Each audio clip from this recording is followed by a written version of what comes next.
is day 197, and today we are looking at how to add text on a shape. So previously I looked at how to add a shape in a workbook. If you didn't watch that video, please check out the link in the description to my video to see where you can find that video where I covered how to add a shape. Now today we are looking at how to add the text now. So to add text to your shape, you select the shape and you just start typing.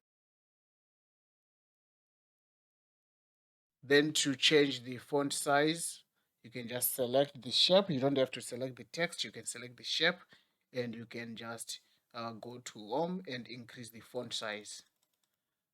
Also, you can change the font color as well, and you can choose to make it bold or make it or italic and underline the entire text string as well.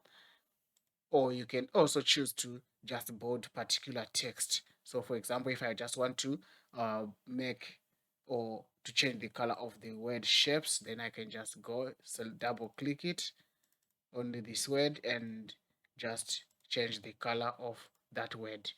And I can also choose to just underline part of the text and just click Ctrl U whilst I'm selecting the text I want to underline. All right, that's it. Thank you. Bye bye.